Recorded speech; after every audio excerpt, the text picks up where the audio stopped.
Madam आपका order. कोमल तो हाँ मैं भी कौन नहीं है। डिलीवरी वाला। वैसे भाई साहब इतनी गर्मी में इस बच्चे को लेके आप डिलीवरी का काम कर रहे हो। वो क्या है ना सर, इसकी माँ नहीं है। माँ नहीं है मतलब? इसकी माँ इसके लिए मर चुकी है। मैं ही इसके लिए माँ हूँ और मैं ही इसके लिए इसका बाप। I am sorry. वैसे तुमने इसे कुछ खिलाया? नहीं, ये भूखा है। पिज़्ज़ा डिलीवरी करते करते मैं इसे कुछ खिला ही नहीं सका। चलो एक काम करो, तुम अंदर आके बैठो, मैं इसके लिए दूध गर्म करके लाता हूँ, तुम इसको पिला दो। अरे नहीं भैया, कोई बात नहीं, मैं इसे बाहर ही दूध पिला दूँ। अरे भैया डिलीवरी का काम तो आपको पूरे दिन करना है, अब बच्चे को भूखा थोड़े ना रखोगे। आप अंदर आओ, मैं गर्म करके लाता हूँ दूध।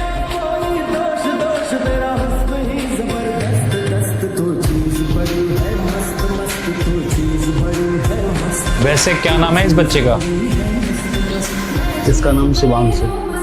अरे वाह, बड़ा ही प्यारा नाम है इस बच्चे का। वैसे एक बात कहूँ भाई, बहुत बुरा लगा ये जानकर कि इसकी माँ इस दुनिया में नहीं रही है। इसकी माँ इस दुनिया में तो है, लेकिन हमारे साथ नहीं है। मतलब मैं कुछ समझा नहीं।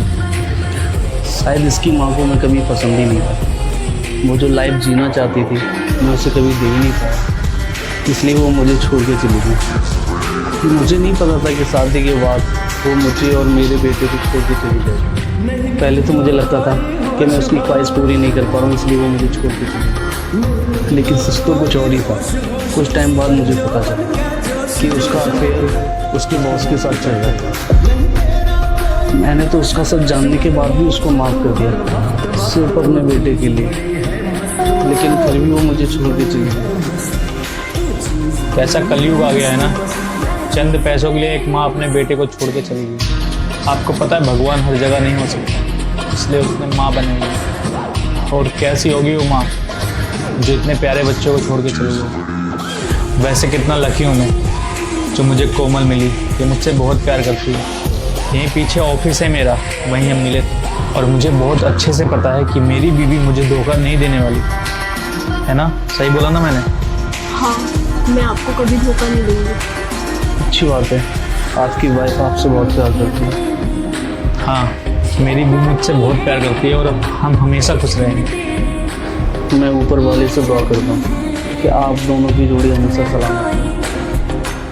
हाँ आई एम सॉरी, मैं बातों बातों में भूल गया। बच्चे को भूख भी लगी होगी ना, मैं दूध गर्म खिलाता हूँ, तब तक आप लोग।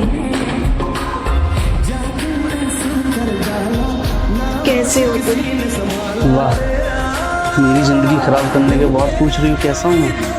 अगर मुझे पता होता ना ये घर तुम्हारा है तो कभी नहीं आता मैं। अच्छा एक बात बताओ, मैं मानता हूँ कि तुम मुझसे प्यार नहीं करती थी क्योंकि मैं तुम्हारी ख्वाहिश पूरी नहीं कर पा रहा, लेकिन इस बच्चे की क्या गलती थी जिससे तुमने मुझे नहीं अपनाया?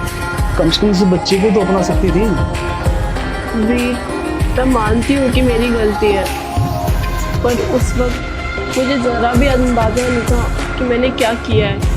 मैंने अपने स्वार्थ के लिए फूल से बच्चे को छोड़ दिया। मुझे ज़रा सा भी अंदाज़ा नहीं था कि मेरी गलतियों की सज़ा मेरा बच्चा भुगत रहा है। मुझे बहुत पछतावा होता है कि मैंने अपने ही हाथों अपना घर उजाड़ लिया। लेकिन एक बात ध्यान रखना, झूठ के रिश्ते ना ज़्यादा दिन तक नहीं चलते। तुमने मेरा साथ तो दिया नहीं, लेकिन अपने बॉस का साथ मत छोड़ना क्योंकि वो तुमसे बहुत प्यार करता है। वीर, तुम्हारी तो अच्छी खासी जॉब थी, तुम ये डिलीवरी का काम क्यों कर रहे हो? तुम्हारे जाने के बाद मैं पूरे 6 महीने डिप्रेशन में रहा था। मैंने तो जीने की उम्मीद भी छोड़ दी थी, लेकिन मुझे पता है मैं कैसे अपने बच्चे के लिए जी रहा हूँ। खैर तुम्हें इससे क्या, तुम्हें तुम्हारी ज़िंदगी मुबारक। मैं चलता हूँ।